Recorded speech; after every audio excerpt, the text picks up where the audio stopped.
E aí, gente, boa tarde. Desculpa não ter mandado a aula pela manhã, mas a demanda está um pouco grande, acreditem ou não, nós estamos em casa, mas a quantidade de trabalho para gerir tudo isso ela é bem grande, tá? Então, no máximo, ou eu posto as aulas no momento da aula, ou eu posto a aula logo após, tá? Para semana que vem eu estou pensando em fazer uma aula ao vivo, ou seja, eu vou mandar um convite para vocês no Google Meet, tá? E daí você só na hora da aula só cliquem lá no link e nós estaremos ao vivo respondendo questões e depois o vídeo fica disponível para vocês, tá? Enquanto isso, na aula de hoje eu ainda vou postar o vídeo narrado da minha aula, material de apoio e vou abrir uma sala de interação, tá? Para vocês mandarem atividade e tirar possíveis dúvidas, tá legal? Gente, só reforçando o que eu tenho dito nas outras disciplinas, não adianta só assistir a aula, vocês têm que realizar a atividade, tá? Nessa turma teve muita gente que não realizou. A única forma de nós validarmos o semestre de vocês, as presenças, é vocês trazendo essa evidência que é fazer a atividade. Não adianta só assistir a aula. Eu dei prazo até o dia 31 de março, tá? Para a aula da semana passada e para essa que eu vou postar hoje. Então, se agilizem até para eu poder ter uma ideia do quanto vocês estão tendo dificuldades para a gente poder fazer uma discussão mais direcionada, tá, gente? Então, vamos lá. Bom, hoje nós vamos falar de lipólise, tá? O que significa isso? Vamos pensar no nome. Deixa eu botar minha outra canetinha aqui. Vamos dividir a palavra, tá? Lip se refere a, na verdade, lipo, me desculpem. Lipo se refere a lipídios, tá? Lipo se refere a lipídio. Pera aí, que eu tô errando aqui. Certo? Ficou horroroso, eu sei, mas dá para entender. E lise se refere a quebra. Tá? Ficou menos pior assim. Assim como eu disse que a glicólise é a quebra da glicose, a lipólise é a quebra de lipídios, tá? Na verdade, essencialmente, se refere à lipólise, conceitualmente, na verdade, se refere à mobilização.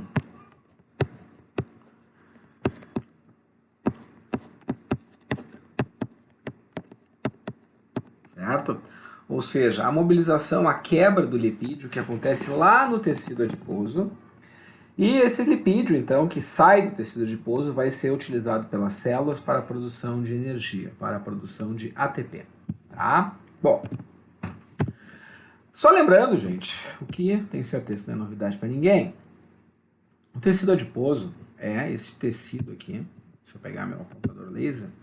Esse tecido aqui que algumas pessoas têm mais, algumas pessoas têm menos. Vocês todos jovens, bonitos, são assim, né? Pouca gordura corporal, pelo menos pouco aparente, digamos assim. Daí vem o professor Max, que fica entre esse aqui e esse aqui. E tem pessoas que têm uma quantidade maior de acúmulo de tecido adiposo. Vocês podem ver que já nesses casos aqui, esse tecido adiposo, ele começa a tomar conta dos órgãos internos, daí a gente tem uma grande preocupação de saúde, tá? A questão é, mais ou menos gordura, as pessoas possuem muita gordura no corpo, mesmo quem é magro, tá? Eu me refiro, quando eu digo possuem muita gordura no corpo, eu me refiro à gordura do ponto de vista de fonte energética. Eu disse para vocês, quando eu falei lá da glicólise, que a glicose rendia muito pouca energia, pensando em transformação de ATP, recintos de ATP, quando comparado com lipídios, que nós veríamos nas aulas seguintes. E hoje a gente vai entender o porquê que eu estou falando disso. Tá? Bioquimicamente, por que gordura tem tanta energia, ou melhor, rende tanta recintos de ATP, se comparada com a glicose. Tá? Além de glicose, nós temos muito menos glicose no corpo do que nós temos triglicerídeos. Nós também, a gordura, uma gordura, vamos pensar assim, por enquanto a gente não especifica, vamos falar lá de um ácido graxo. tá? Um ácido graxo rende muito mais para a ressíntese de ATP do que uma glicose. Então, glicose nós temos menos e rende menos. Uma unidade de glicose vai render menos energia do que uma unidade de gordura, falando em termos bem generalistas, digamos assim, tá? Então, quando eu me refiro a tecido adiposo, gente, eu estou me referindo a esse tecido aqui. O que eu fiz? Eu arranquei do gordinho aqui algumas células adiposas para vocês terem uma ideia de como é uma célula adiposa. Obviamente isso é uma representação, mas o que nós temos é basicamente isso aqui. É uma célula, como qualquer outra, tá? Só que é uma célula que tem uma grande quantidade de lipídios no seu interior, por isso ela é chamada de célula adiposa. A célula adiposa tem duas, na verdade o tecido adiposo como um todo, tem duas funções muito importantes. Na verdade tem mais, mas tem duas que a gente que são interessantes para o que nós vamos conversar hoje. Uma delas é o isolamento térmico, certo? Tanto quanto a perda quanto ao ganho de calor, isso, de certa forma, é influenciado pela quantidade de tecido adiposo que o indivíduo tem. Mas o que nos interessa realmente para a discussão de hoje é o que rende o que rende no nosso organismo a gordura, pensando do ponto de vista energético. Tá? A gente, quando fala de provas, exercícios, provas de longa duração, a gente já viu isso, né, nas aulas anteriores, que a gente tem uma predominância do metabolismo aeróbio.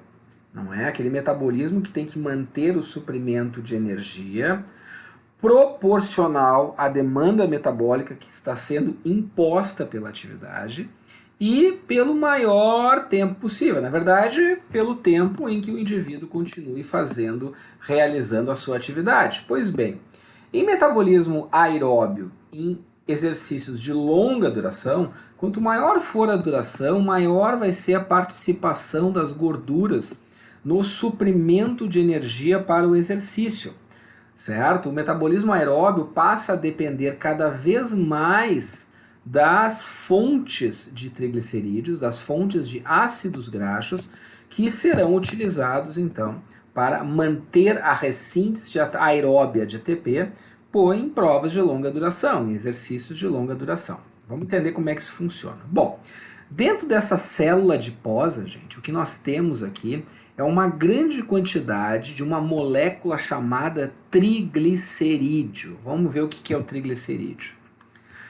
O triglicerídeo, gente, é essa molécula aqui, tá? Só para vocês entenderem o que é, o que significa, o que está representado aqui na estrutura molecular dessa substância, né, na estrutura química dessa molécula, o que nós temos é o seguinte, acompanhe meu cursor. Aqui no meio eu tenho uma molécula chamada de glicerol. O glicerol é um carboidrato que é essencial para a síntese dos triglicerídeos. Ligados a esse glicerol, eu tenho um ácido graxo, outro ácido graxo e outro ácido graxo. Então, deixa eu trocar aqui de novo para minha caneta. Se eu tenho aqui um ácido graxo, aqui eu tenho um segundo ácido graxo e aqui eu tenho um terceiro ácido graxo, e eu tenho um glicerol, eu consigo entender o nome da molécula. Ou seja, eu tenho um deixa eu trocar de novo aqui. Eu tenho um triglicerídeo. O triglicerídeo significa o quê? Um glicídio e 3 ácidos graxos. Por isso eu tenho o nome de de 3, gli de glicose e urídeo se refere ao ácido graxo. Ou seja, é um composto de glicose, por isso o nome glicerídeo, tá? Que contém na sua estrutura molecular, contém ácido graxo. Cortei o outro vídeo, tá? Tive um probleminha aqui e vou continuar, tá? Até para não ficar tão grande os vídeos também, fica mais fácil de subir depois lá pro ambiente aula. Então assim, gente, o que é um triglicerídeo, tá? Dei uma olhadinha aqui, deixa eu pegar meu pointer, tá? Dei uma olhadinha aqui. O triglicerídeo, gente, é uma molécula que o nome está dizendo, tá? Tri sempre se refere a 3, tá? Glicerídeo significa que o composto também contém glicose, também contém carboidrato. O triglicerídeo é essa molécula grande que a gente está vendo aqui. Vamos ver do que ele é composto. A gente ouve falar em triglicerídeo, mas não sabe o que é. Bom, reparem que existe uma porção no meio dessa molécula que é chamada de glicerol. Tá aqui o glicerol. Reparem que o glicerol fica no centro da molécula de triglicerídeo. E eu tenho 3 ramificações, digamos assim, partindo desse glicerol, que são então os meus chamados ácidos graxos. Aqui está uma molécula de ácido graxo. Repare que a gente possui, no triglicerídeo, nós possuímos então um ácido graxo, 2 ácidos graxos e 3 ácidos graxos e um glicerol no meio. Por isso, o nome dessa estrutura é triglicerídeo. O que a gente vai utilizar no nosso metabolismo energético, tá? O que a gente está estudando hoje com relação a lipólise e futuramente falando do metabolismo mitocondrial, a beta-oxidação, se refere à capacidade de oxidação desta porção aqui do ácido graxo, do triglicerídeo, desculpem. Ou seja, a capacidade que a gente vai ter na nossa célula muscular de aerobicamente oxidar o ácido graxo. Reparem que se nós temos 3 ácidos graxos, então uma única molécula de triglicerídeo vai me dar 3 fontes, digamos assim, de substrato para ser utilizado no metabolismo lipídico, ou seja, para ser utilizado lá na beta-oxidação. Vamos ver o que é isso e como é que isso acontece. Como é que acontece a quebra do lipídio? Bom, o lipídio, gente, o triglicerídeo, ele pode ser quebrado, a quebra do triglicerídeo é induzida e aumentada em 3 diferentes situações. Uma delas é a atividade física com intensidade leve a moderada, ou seja, aquela atividade que é mantida predominantemente de forma aeróbia por longa duração. Quanto maior for a duração, maior será a utilização de ácidos graxos derivados dos triglicerídeos. Dieta hipocalórica ou jejum, ou seja, quanto menos eu tenho disponível, ou melhor, quanto menor for a minha oferta de carboidratos, consequentemente eu preciso continuar extraindo energia para as funções do organismo, e isso, nestas situações, cada vez mais há uma contribuição do metabolismo dos lipídios, ou seja, dos triglicerídeos. Isto não significa, já vou fazer um parêntese aqui, tá?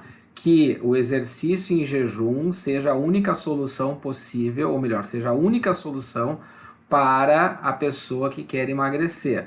A discussão em relação a exercício em jejum eu vou fazer numa outra ocasião. Vamos primeiro entender o processo metabólico, a parte bioquímica, tá? Estresse induzido pelo frio, ou seja, pessoas com frio têm maior termogênese, significa maior necessidade de produção de calor pelo organismo, consequentemente também uma maior utilização de ácidos graxos. Não significa também que vocês devam sair para dormir no inverno na rua, no chão, sem roupa, porque daí vocês vão emagrecer mais, tá? Vocês vão ter hipotermia e vão morrer. Não é isso. E exercício prolongado, tá? Que causa depleção das reservas de glicogênio, ou seja, quanto menos reserva de glicogênio eu tiver, que é a forma de armazenamento da glicose, e quanto maior for a realização, ou melhor, o tempo, a duração do exercício, também eu favoreço o consumo de gorduras, a utilização de gorduras, tá? Eu passo essas informações, mas não interpretem de uma forma simplista. Eu tenho que entender um contexto fisiológico, porque senão eu leio essas informações, vejo que o Max botou uma referência importante, bom, então já sei o que fazer para emagrecer, vou fazer exercício pelado no frio por 5, 6 horas diretas. Não é assim que funciona, tá? Bom, como é que funciona a quebra do triglicerídeo? A quebra do triglicerídeo lá no tecido adiposo, lembra daquela primeira imagem que eu mostrei para vocês, acontece via estímulo. Grande parte desse estímulo para quebra de triglicerídeos no tecido adiposo acontece por ação de hormônios. A adrenalina é extremamente extremamente lipolítica, ou seja, extremamente eficiente para a quebra de gorduras, mobilização de gorduras do tecido adiposo, o que não significa que eu vou utilizar toda essa gordura quebrada lá no meu músculo para a produção de energia aerobicamente, tá? Mas a adrenalina sim quebra triglicerídeos. A noradrenalina, da mesma forma, se vocês lembram do nome mais científico, digamos assim, é epinefrina e norepinefrina, e um hormônio produzido pelo fígado em situações de jejum ou em exercício prolongado, que é o glucagon. O glucagon ele é antagonista da insulina, por quê? Porque o glucagon faz com que se poupe glicose e se mobilize gorduras para preservar a glicose sanguínea para o sistema nervoso central. Também aumenta muito em períodos de jejum prolongado, em períodos de exercício prolongado, tá? O que estes hormônios fazem? Só lembrando, adrenalina e noradrenalina são produzidas pela glândula suprarrenal, tá? Lá pela medula adrenal, e o glucagon é produzido então pelo fígado.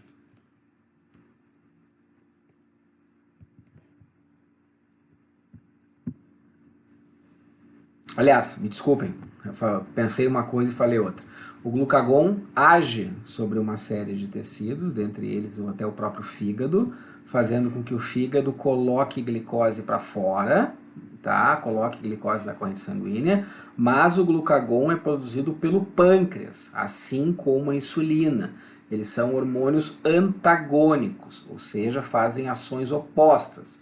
Enquanto a insulina causa, e a gente vai ver isso na parte endócrina, causa a captação de glicose pelas células e redução da glicemia, ou seja, do nível de glicose do sangue, o glucagon faz o oposto. O glucagon vai agir sobre o fígado para que o fígado libere glicose para a corrente sanguínea e também vai agir sobre o tecido adiposo para que o tecido adiposo coloque ácidos graxos para fora para serem utilizados como fonte de energia e, consequentemente, preservar a glicose sanguínea. Tá? O glucagon é produzido pelo pâncreas, assim como a insulina, apenas por um diferente tipo de células. Mas a gente vai ver isso mais adiante. Bom, tanto a adrenalina, quanto a noradrenalina, quanto o glucagon fazem o quê? Eles ativam, isso aqui é uma célula adiposa, tá, gente? É uma representação de uma célula adiposa. Só para vocês entenderem o contexto, eu peguei uma única célula adiposa. Aqui, esta molécula que vocês estão vendo aqui é uma molécula de triglicerídeo ou triacilglicerol, como vocês vão ver em algumas literaturas, tá? Reparem que os hormônios agem estimulando um mensageiro intracelular, que é alguém que realiza uma ação através de um mecanismo de sinalização dentro das células. Este agente, este mensageiro, se chama AMP cíclico.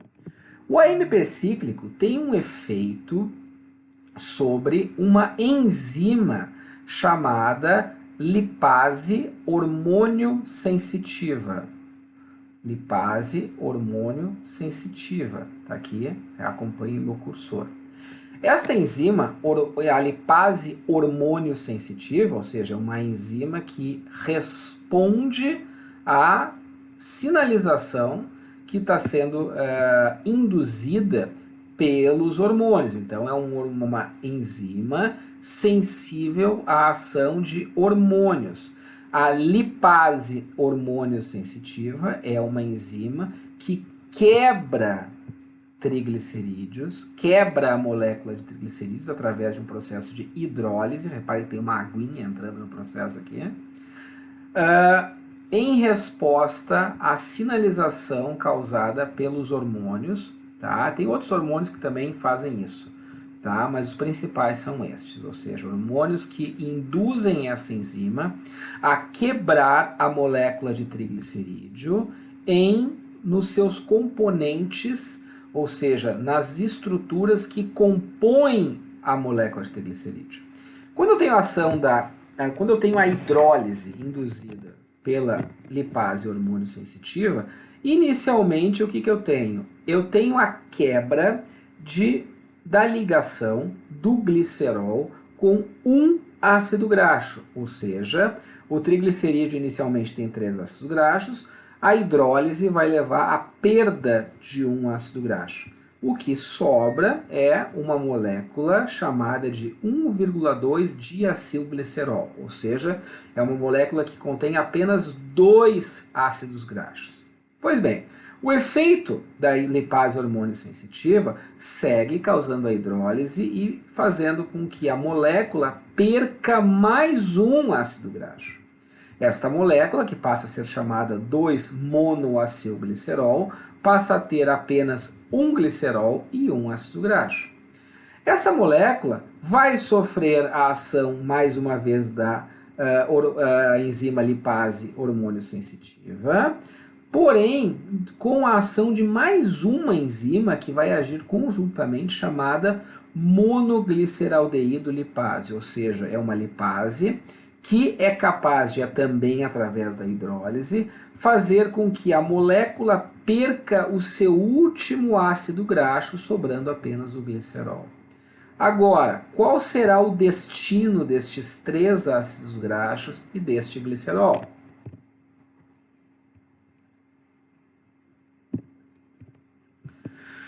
Vejam aqui deste lado. No lado esquerdo de vocês, tá, olhando para a tela, a gente tem a célula adiposa, que a gente acabou de ver, e os ácidos graxos que foram liberados, foram quebrados da molécula de triglicerídeo, e o glicerol. Pois bem, o glicerol vai para a corrente sanguínea e o glicerol vai ser utilizado no fígado para entrar na glicólise também. O glicerol também é utilizado e a própria célula adiposa não pode reutilizar esse glicerol após o triglicerídeo ser quebrado. Então o glicerol vai ser enviado para a corrente sanguínea, vai lá para o fígado, onde ele vai ser utilizado também para o metabolismo energético. Os 3 ácidos graxos vão saindo, sendo colocados para fora do adipócito e vão se unir com uma proteína sanguínea chamada albumina. A albumina se combina com o ácido graxo que está sendo liberado do tecido adiposo, e a união da albumina com o ácido graxo forma um composto que vai circular no sangue chamado de, eu vou colocar aqui na caneta, chamado de ácido, opa, deixa eu riscar porque eu fiz tudo errado, ácido graxo livre. O ácido graxo livre, gente, o ácido graxo livre é o produto da união da albumina, que é uma proteína sérica, uma proteína que corre lá no sangue, tem uns montes no sangue, é uma proteína extremamente numerosa no sangue, que é capaz, então, de pegar o ácido graxo que está sendo enviado para fora do tecido adiposo e formar o complexo chamado ácido graxo livre, que está livre para circular na corrente sanguínea. Esse ácido graxo, quando chegar, juntamente com a albumina, em tecidos que são capazes de utilizar o ácido graxo para a produção de energia, como é o caso aqui do miócito, do cardiomiócito, a célula cardíaca, eu poderia ter colocado também aqui o músculo esquelético, que é o que a gente vai estudar principalmente. Esse ácido graxo livre ele vai ser então internalizado por uma proteína de transporte de ácido graxo que existe lá na membrana das células, vai colocar esse ácido graxo para dentro e esse ácido graxo vai passar por um processo no nosso metabolismo aeróbio que tem como objetivo produzir ATP, certo? De forma, da mesma forma que nós vimos até agora as vias energéticas, ou seja, o ácido graxo vai para a mitocôndria e na mitocôndria vai passar então pela beta-oxidação e a partir da beta-oxidação vai passar pelo ciclo de Krebs e pela cadeia de transporte de elétrons para formar ATP. Aqui cabe mais uma ressalva, tá? Você sabe que eu adoro falar de lenda urbana, né? Dos mitos que as pessoas acreditam. Quando as pessoas vendem potes com quilos de albumina, hoje já não se faz mais tanto isso, porque já está muito batido, mas há não muito tempo atrás, os caras vendiam albumina, dizendo que a albumina, como é responsável pelo transporte de ácidos graxos no sangue, Então, se eu botar um monte de albumina para dentro, eu vou transportar mais ácido graxo e, consequentemente, a pessoa vai emagrecer. Não, gente, não é isso que limita a utilização de ácidos graxos. O que limita a utilização de ácidos graxos é a capacidade oxidativa dos músculos, tá? A eficiência da beta-oxidação e a mobilização adequada de ácidos graxos no tecido adiposo. A albumina não vai ser limitante para o transporte de ácidos graxos no sangue, ok? Seguimos. O que acontece com esse ácido graxo, então, quando ele sai do tecido adiposo? Vamos ver as etapas da lipólise. A lipólise, essencialmente, é a hidrólise, ou a quebra do triglicerídeos no tecido adiposo até ácido graxo do glicerol, sendo que esse processo é efetuado pelas enzimas lipases que nós vimos lá naquela figura, dois slides atrás. Tá? Então, a lipólise é basicamente essa mobilização de ácido graxo no tecido adiposo e o transporte desse ácido graxo lá para as células que vão ser capazes de usar esse ácido graxo no metabolismo energético, que vai acontecer lá na matriz mitocondrial, tá? Onde vai acontecer a oxidação desse lipídio de forma aeróbia, passando então o ácido graxo pela beta-oxidação, que a gente já vai ver o que é, e subsequentemente passando os produtos da beta-oxidação para o ciclo de Krebs e a cadeia de transporte elétron, seguindo o que a gente... Retomando aqui então, pessoal, na terceira parte, para não ficar muito longo os vídeos, como eu disse, tá? Então, assim, temos umas considerações para fazer com relação ao exercício físico, tá? Exercício físico a gente sabe que atravessa pela resposta hormonal, tá? Mobiliza depósito de triglicerídeos à medida que leva à produção de hormônios, que a gente viu lá, adrenalina, noradrenalina e glucagon, tá? Que chegam até os adipócitos, ou seja, esses hormônios chegam nos adipócitos, ativam o segundo mensageiro AMP cíclico e levam à ativação da lipase hormônio sensitiva, tá? Pois bem, a sensibilidade a esses hormônios é proporcional à eficiência da lipólise, né? Ou seja, quanto mais eficiente for a lipólise, tá? Mais o processo em resposta aos hormônios vai ser eficiente. Então, eu digo que a mobilização dos ácidos graxos é feita via humoral. Humoral significa o quê? Via corrente sanguínea. Tá? O hormônio é liberado por uma glândula, a glândula vai para a corrente sanguínea e da corrente sanguínea vai até o sangue, da corrente sanguínea chega de forma humoral, então, pela circulação, lá no tecido adiposo vai fazer a sinalização para que ocorra a quebra dos triglicerídeos pela estimulação da lipase hormônio sensitiva. Então, uma pergunta: é possível emagrecimento por massagem, exercício localizado, sei lá, que mais que os caras estão vendendo hoje em dia? Tá? Pena que eu não estou em aula para ver a cara de vocês. Tá? Vocês podem me mandar fotinhos da cara de vocês quando eu fiz essa pergunta. E eu espero que tenha sido uma cara de reprovação. Eu espero que vocês pensem que a pergunta é óbvia e é ridícula, que não, né, gente? Porque, vamos ser sinceros, se a mobilização de gordura acontece via sinalização endócrina, tá? Que vai para a corrente sanguínea, ou seja, o sangue que está em contato com todos os tecidos do corpo humano, como é que eu fazer 1000 abdominais vai fazer com que eu perca gordura no abdômen? Na melhor das hipóteses, eu fazer 1000 abdominais em um momento de jejum e de aumento de demanda metabólica vai fazer com que haja liberação de hormônios que tem o objetivo de mobilizar ácidos graxos. Esses hormônios vão para a corrente sanguínea e vão agir sobre todas as células adiposas do corpo, tá, gente? A gente tem locais onde a gente tem mais tendência à perda de gordura e locais que a gente tem menos. Isso é determinado geneticamente, difere de pessoa para pessoa. Mas perda de gordura localizada não existe, nem com massagem, nem com exercício localizado, nem com passes, nem com simpatias. Não, tá, gente? Não. Bom, vamos lá. Seguimos. A questão é, o ácido graxo, quando ele é mobilizado lá no tecido adiposo, eu disse que ele vai para a corrente sanguínea. Na corrente sanguínea ele se liga à albumina, A albumina vai para os tecidos, que podem utilizar então esse ácido graxo, e daí esse ácido graxo tem que entrar na célula para depois entrar então na mitocôndria, tá? Que é aqui que vai acontecer a oxidação do ácido graxo. Vamos ver como é que acontece a entrada do ácido graxo na célula. Bom, ácidos graxos menores do que 12 carbonos, ou seja, ácidos graxos simples, têm uma maior facilidade para entrar na célula. Mas de uma forma ou de outra, o ácido graxo ele é transportado por transporte facilitado para dentro da célula por uma proteína ligadora de ácidos graxos que pega do lado de fora, coloca para dentro e aqui dentro vai passar então pelo processo de oxidação, que é o que a gente vai ver agora. Bom, principalmente ácidos graxos maiores do que 12 carbonos dependem desse processo de entrada através do receptor, tá?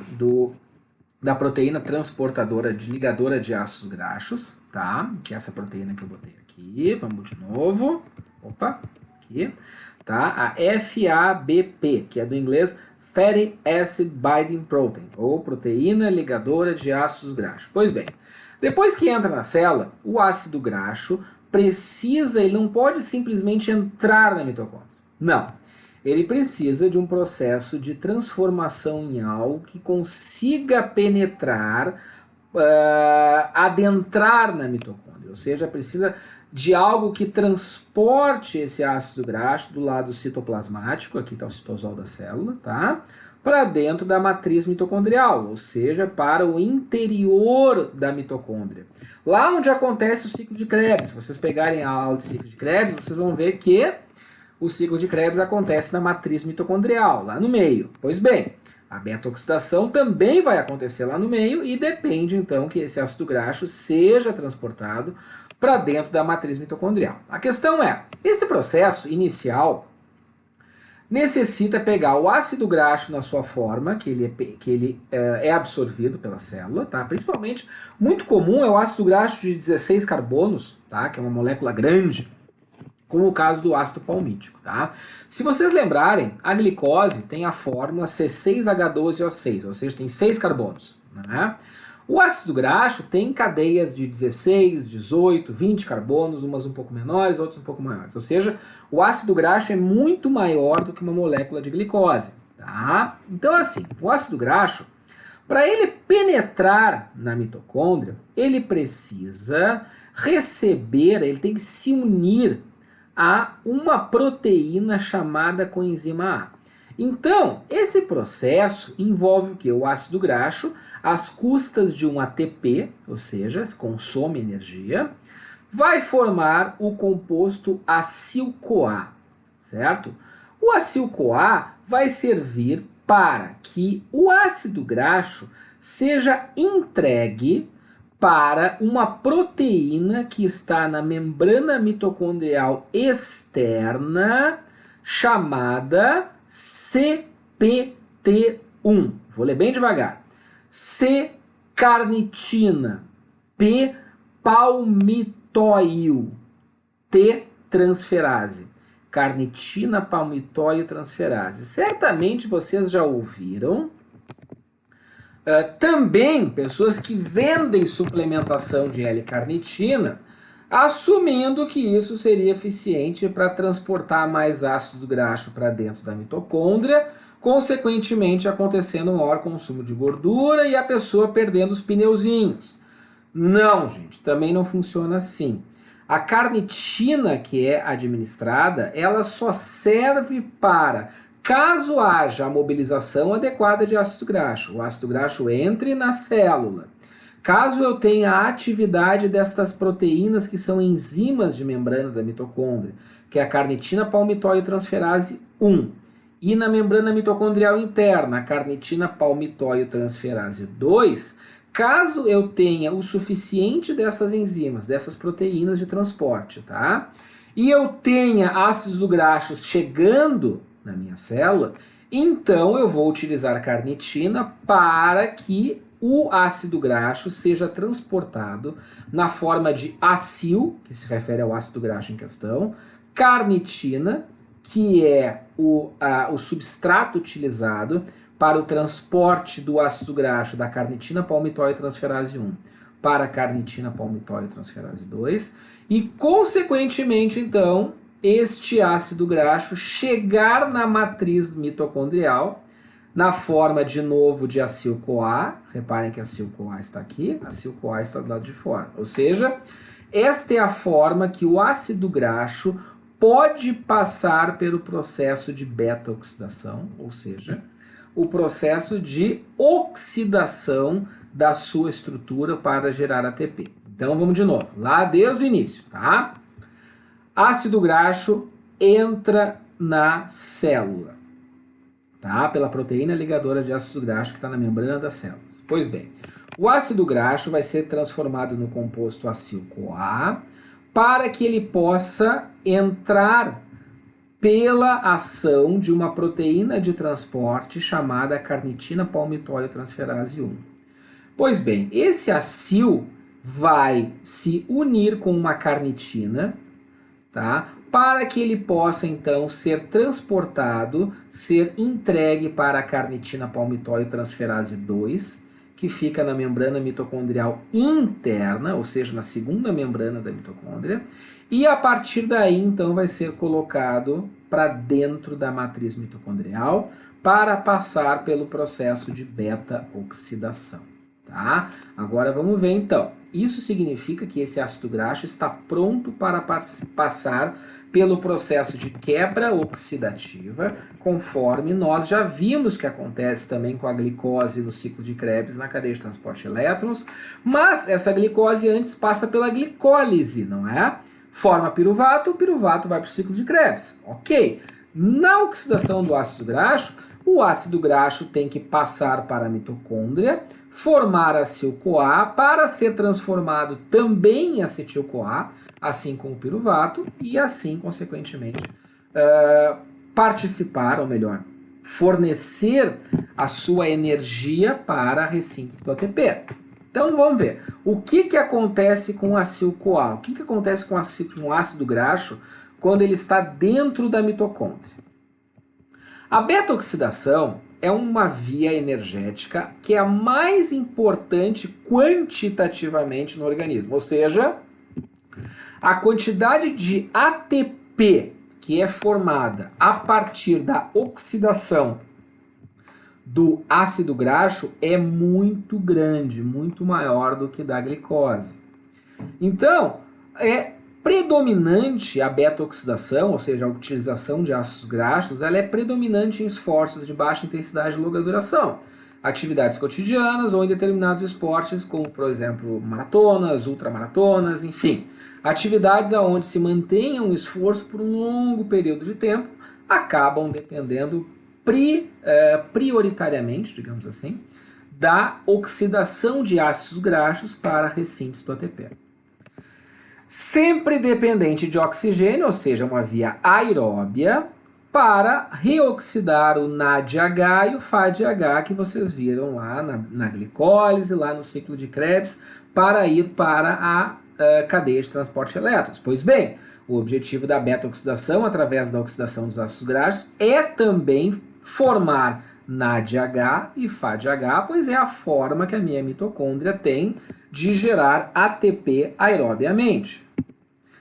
Além disso, a beta-oxidação depende da atividade de enzimas para gerar o seu produto final, acetil-CoA. Lembrando que o acetil-CoA é a forma que, no caso do ácido graxo, assim como acontece também pela glicose, destes compostos passarem pelo ciclo de Krebs. Lembrando, o ciclo de Krebs não é capaz de metabolizar um ácido graxo. O ciclo de Krebs não é capaz de metabolizar também uma glicose. O ciclo de Krebs é capaz de metabolizar o acil-CoA, que é transformado em acetil-CoA, derivado do ácido graxo, e é capaz de metabolizar o piruvato, que vem da glicose e forma acetil-CoA. Então, o ciclo de Krebs metaboliza acetil-CoA. Qualquer uma dessas duas substâncias, ácidos graxos ou glicose, para entrarem no ciclo de Krebs, precisam estar na forma de acetil-CoA. Ácidos graxos e glicose, para passarem pelo ciclo de Krebs, precisam ser transformados em acetil-CoA, ok? Bom, a beta-oxidação é uma via bem pequena, apenas 4 reações enzimáticas. Porém, se repetem várias vezes até o grupo acil-CoA ir desaparecendo. Vocês lembram que eu disse que... Deixa eu pegar aqui a minha canetinha. Tá? Eu disse que a glicose tem 6 carbonos, não é? Por sua vez, o ácido graxo possui acima de 12 carbonos, tá? Ou seja, o ácido graxo pode ter ácido graxo de 12, de 16, de 18, assim por diante. Eu posso ter ácidos graxos com muitos carbonos e cada dupla de carbonos vai ser capaz de formar um acetil-CoA.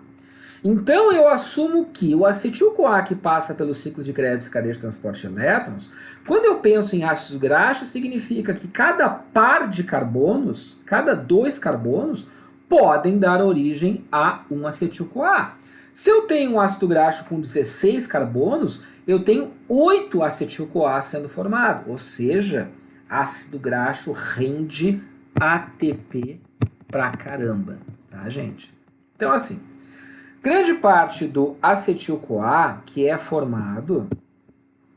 Só um pouquinho aqui, deixa eu pegar aqui meu canetinho de novo, meu apontador laser, aqui. Grande parte do acetil-CoA é destinado à oxidação de uma pequena parte, tá? Ou melhor, desculpa, a grande parte do acetil-CoA é destinada à oxidação, ou seja, à produção de ATP. E uma pequena parte apenas desse acetil-CoA é destinada à biossíntese de colesterol. Isso acontece principalmente lá no fígado, tá? Quando a gente fala de músculo esquelético, a maior, imensa parte do acetil-CoA derivado da quebra do ácido graxo vai ser para a oxidação e ressíntese do ATP. A beta-oxidação, então, gente. Aqui vias que vocês já viram várias vezes, apenas agora é uma específica para o ácido graxo, tá? O ácido graxo, e aqui eu tenho o ácido palmítico, ou palmitoil-CoA, que já está na matriz mitocondrial, já passou lá pela carnitina palmitoil transferase 1 e 2, formou acil-CoA, e esse acil-CoA está entrando, então, lá na minha via da beta-oxidação. Reparem que o ácido graxo vai passar por um processo, 2 processos, 3 processos e termina num 4º processo que forma acetil-CoA. Reparem que assim como acontece para a glicose lá na glicólise, o ácido graxo na beta-oxidação também forma FADH e também forma NADH, ou seja, os agentes redutores, FAD e NAD, que vão para onde? Para a cadeia de transporte de elétrons. Então, cada ácido graxo vai passar pela beta-oxidação, formar acetil-CoA, formar NADH e formar FADH. Acetil-CoA vai para onde? Ciclo de Krebs. NADH e FADH vão para onde? Cadeia de transporte de elétrons. O que eu disse para vocês também é que uma cadeia de ácido graxo possui muitos carbonos e que cada 2 carbonos passam por este processo. Então, eu tenho uma molécula de ácido graxo inicial com 16 carbonos, vai passar uma vez pela via, vai formar acetil-CoA. O resultado, esse processo é a quebra, a utilização de apenas 2 carbonos e vai ter esse resultado. Então, o resultado, além da produção de acetil-CoA, NADH e FADH, é um ácido graxo de apenas 14 carbonos. Entrou com 16, utilizou 2, saiu 14. Pois bem, esse ácido graxo de 14 carbonos volta para o começo. Mais uma vez, vai passar pela via e vai formar mais FAD, mais NAD, mais acetil-CoA. O resultado seria, então, um ácido graxo de 12 carbonos. Se tem 12 carbonos, retorna, passa por todo o processo novamente. Pois bem, o que a gente tem é isso.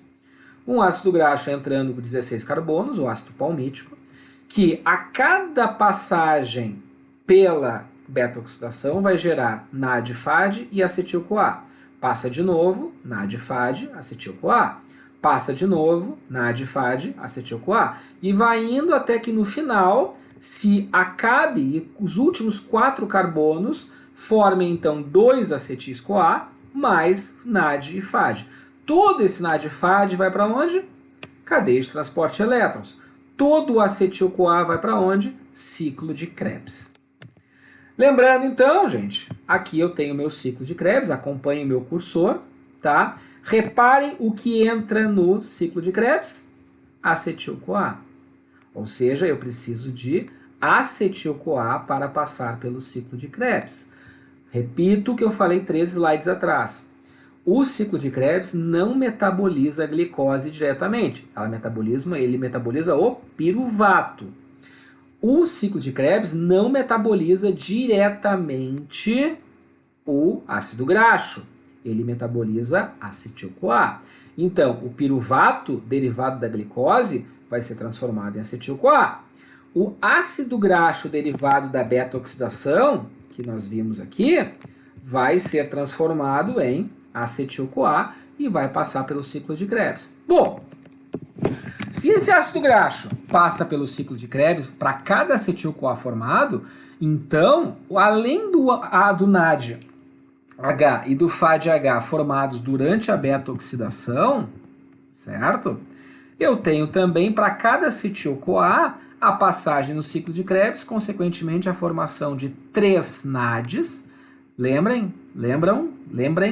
Lembrem-se, na verdade, que cada passagem pelo ciclo de Krebs gera 3 NADs, um FAD e um ATP.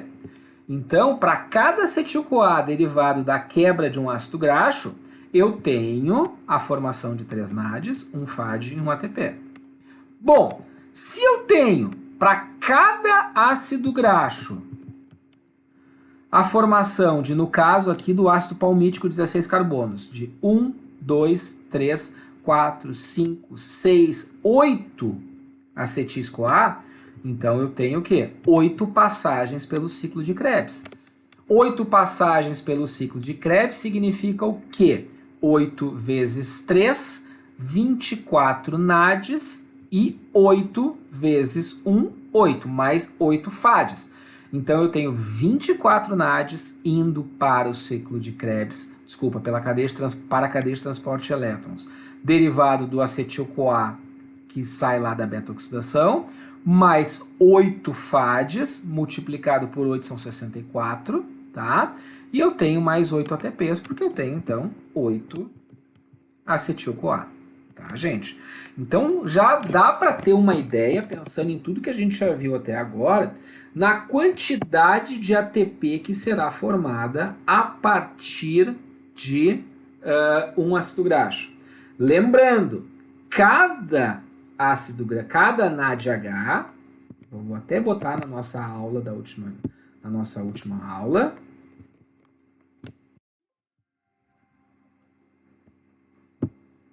Reparem que vou pegar a aula de fisiologia do exercício, tá? Vou trocar de aula aqui, só para vocês lembrarem.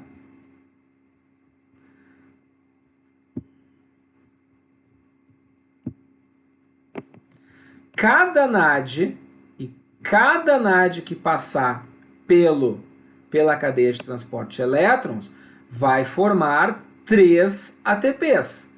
Cada FAD que passa pela cadeia de transporte de elétrons forma 2 ATPs. Pois bem, vamos voltar para a nossa aula lá.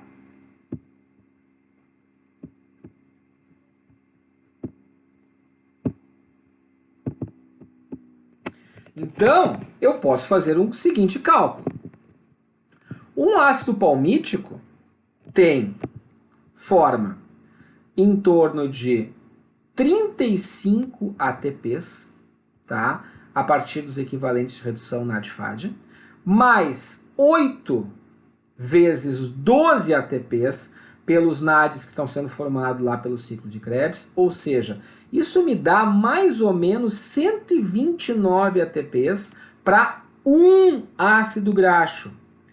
um ácido graxo apenas é capaz de formar em torno de 129 ATPs.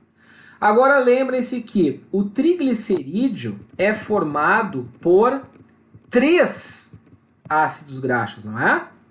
3 ácidos graxos. Então, se o triglicerídeo é formado por 3 ácidos graxos, eu assumo que... Vamos lá. Eu assumo que cada triglicerídeo derivado da quebra pela ativação lá na lipólise da lipase lipoproteína, lipase sensível a hormônios, eu tenho a formação de, eu multiplico isso aqui por 3, ou seja, 129 vezes 3 vai dar 387 ATPs para um triglicerídeo. Um triglicerídeo rendendo em torno de 387 ATPs. Vocês lembram quantos ATPs gera a oxidação de uma glicose?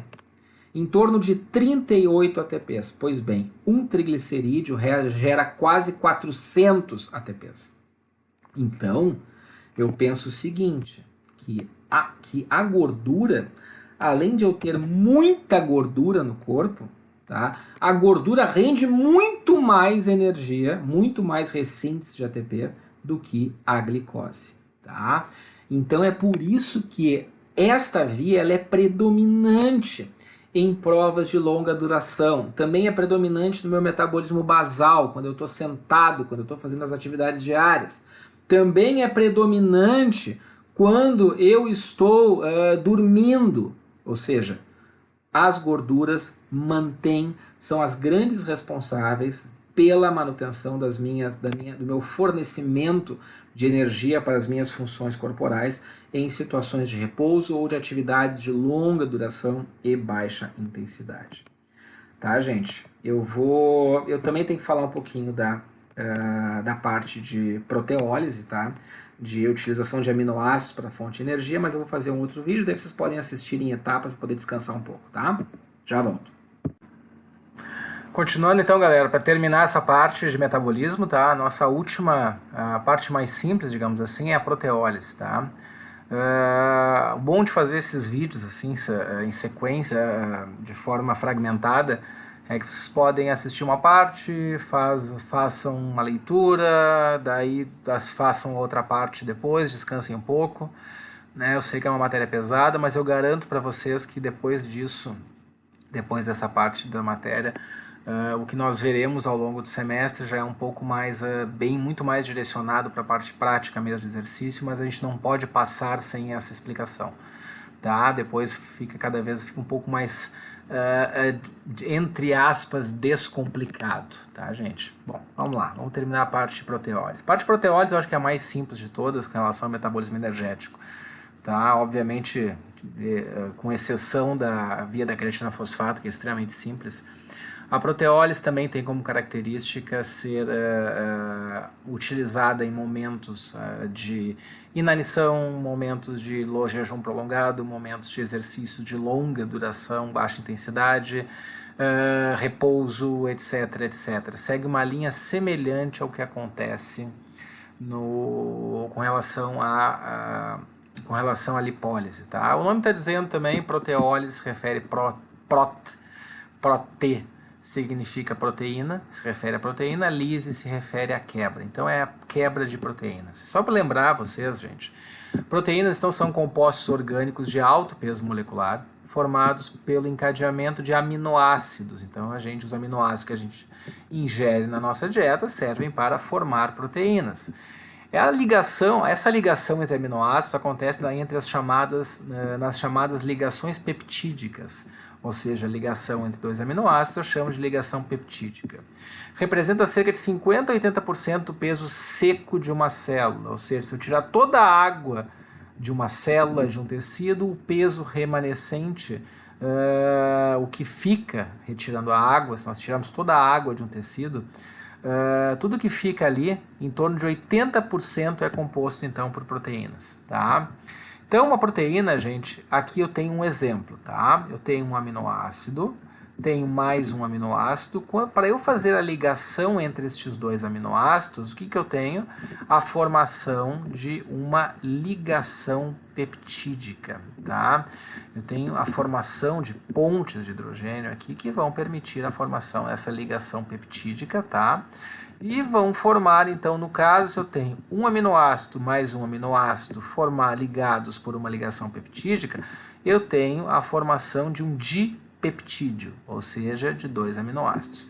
Se eu tiver 3 aminoácidos, eu tenho um tripeptídeo. Se eu tiver mais aminoácidos, eu vou ter um polipeptídeo, até que cadeias maiores, formadas pelo encadeamento de um monte de aminoácidos, vão formar algo chamado de proteína, tá? Aí, bom, se as proteínas são formadas dessa forma, a quebra das proteínas, ou seja, o processo o processo contrário, ou seja, a separação dos aminoácidos de uma cadeia proteica, vai acontecer da seguinte forma. Bom, eu tenho, por exemplo, aqui um aminoácido, um glutamato, que para ser degradado, para ser reciclado ou para ser utilizado mesmo nas nossas vias de produção de energia, que é o que nós estamos discutindo nessa aula, esse aminoácido vai passar por um processo de desaminação. Desaminação significa a perda de um grupo amina, que é isso aqui que vocês estão vendo, tá? O grupo amina, ele vai ser removido por uma enzima específica para a conversão deste aminoácido neste aminoácido e vai gerar como subproduto uma porção amina. Este derivado da quebra, da desaminação de um aminoácido, é um dos responsáveis pela formação de ureia lá na minha urina, ou seja, pessoas com uma grande degradação de aminoácidos em situações de cortisol muito elevado, em situações de alta ingesta de proteínas, em situações onde haja uma degradação muito grande de proteínas no nosso organismo, normalmente os níveis de ureia vão aumentar e são derivados do aumento da degradação de aminoácidos. Essa reação especial que eu coloquei aqui para vocês, esse é só um exemplo, tá, gente? Só para vocês entenderem o processo, tá? Quando eu falo em degradação de proteínas, eu me refiro à utilização dessas proteínas, seja para a reciclagem dos aminoácidos, ou seja, eu pego uma proteína que é composta por aminoácidos, eu quebro os aminoácidos, separo as ligações peptídicas e utilizo novamente esses aminoácidos para formar outras proteínas. Tá? Isso chama-se turnover proteico, ou seja, degrada e sintetiza, degrada, sintetiza, degrada, sintetiza. Pois bem, nesse caso aqui, o que eu estou usando como exemplo? Eu peguei um aminoácido que é proveniente da degradação de uma proteína, tá? E converti em um outro composto chamado alfa-cetoglutarato. Pois bem, daí eu disse que o aminoácido derivado da quebra da proteína, ele pode ser utilizado para formar novas proteínas. Isso é um processo de reciclagem natural do nosso organismo. Mas neste momento da nossa aula, eu estou me referindo à utilização de aminoácidos lá nas vias de produção de energia, não é? Recapitulando, nós vimos a glicose, que passa pela glicólise anaeróbia, forma piruvato, o piruvato vai ser transformado em acetil-CoA, entra no ciclo de Krebs, forma NADH, FADH, e isso tudo vai lá para a cadeia de transporte de elétrons para formar muito ATP. Ok, essa é a via da glicólise. A degradação de lipídios, ou a lipólise, consiste na quebra do triglicerídeo lá no tecido adiposo. Esse ácido graxo vai entrar nas células, vai formar acil-CoA. O acil-CoA vai passar pela beta-oxidação. A beta-oxidação vai gerar acetil-CoA. O acetil-CoA vai entrar no ciclo de Krebs, vai gerar NAD e FAD, e esse NAD e FAD vão lá para a cadeia de transporte de elétrons, é o que nós vimos até agora, tá? As proteínas, no caso os aminoácidos, também serão utilizados desta forma para a produção de energia, ou seja, para a ressíntese de ATP. Isso acontece, porém, de uma forma um pouquinho diferente.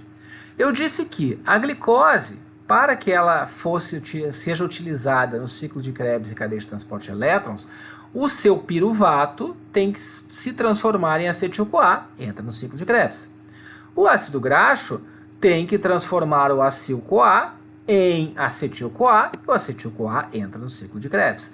No caso dos aminoácidos, o que acontece é um pouquinho diferente.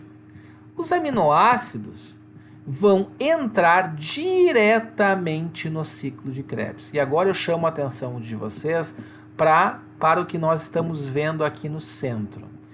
Repararam que eu transformei o glutamato em alfa-cetoglutarato? Pois bem, olha qual é o primeiro aminoácido, o primeiro composto, o primeiro intermediário que eu tenho aqui nessa via, alfa-cetoglutarato. Então eu tenho alguns aminoácidos que vão dar origem ao glutamato e podem dar origem a alfa-cetoglutarato.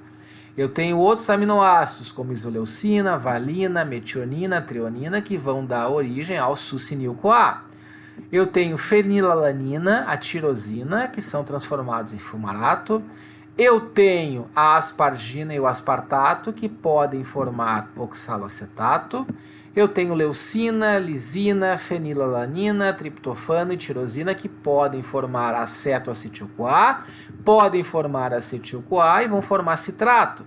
E eu tenho, ou seja, uma série de possibilidades, e tudo que vocês estão vendo aqui nesses nomes, nesses quadros, nessas caixas, são aminoácidos, gente, tá? Aminoácidos essenciais e não essenciais. Daí eu pergunto para vocês, o que é essa via aqui? O que é isso aqui que eu estou mostrando para vocês? Reparem que esta via está acontecendo na mitocôndria, certo? Pois bem, vamos resolver a dúvida de vocês. Vamos lá para cima. Reparem o que a gente tem aqui. Citrato, alfa-cetoglutarato, succinato, fumarato, oxalacetato. Ou seja, os aminoácidos após o processo de desaminação entram no ciclo de Krebs como intermediários do ciclo. Ou seja, a reciclagem de aminoácidos permite a formação de intermediários do ciclo de Krebs, que, além de alimentar o próprio ciclo para a oxidação de ácidos graxos e glicose, também entrando como intermediários no ciclo de Krebs, também vão formar o quê? NAD e FAD, que vão para a cadeia de transporte de elétrons para formar ATP. Ou seja, eu também utilizo aminoácidos para a minha via de ressíntese, eu também utilizo aminoácidos para a minha via aeróbia de ressíntese de ATP. Ou seja, de forma aeróbia, eu também utilizo aminoácidos para a ressíntese, para o meu metabolismo energético. Então, meus amigos, o exercício físico também consome aminoácidos. Daí o pessoal, os marombeiros de plantão vão pensar, bom, agora a última coisa que eu vou fazer é exercício aeróbio, não é? Vou potencializar esse negócio, vou perder massa muscular, não vou mais ser um cara grande. Não, gente, vocês estão estimulando o turnover proteico, reciclagem de proteínas. Isso pode ter um efeito no sentido de até auxiliar no processo hipertrófico, porque vocês estão induzindo quebra para depois induzir a síntese. Bioquimicamente isso é possível e é assim que acontece. Tá, gente? Então esse vídeo aqui é um pouquinho mais curtinho, os outros foram um pouco mais pesados. Eu vou colocar então também alguma atividade lá na sala de interação para vocês, tá? E aproveitem a sala de interação para tirar dúvidas, podem me mandar dúvidas direto por lá. A minha proposta é que na próxima aula a gente faça uma aula ao vivo. Tá? Ou seja, eu vou mandar um link para a reunião, vocês entram no horário, eu vou dando a minha aula, como eu estou fazendo dessa forma aqui, e a gente pode interagir ao vivo em tempo real. Tá? Me respondam lá na sala de interação se acham uma boa ideia ou não, que conforme for eu vou organizar a aula da semana que vem dessa forma, tá bom? Beijão para todos, continuem fazendo as atividades e eu estou aqui para ajudá-los, continuem me mandando dúvidas, tá bom? Até mais, galera!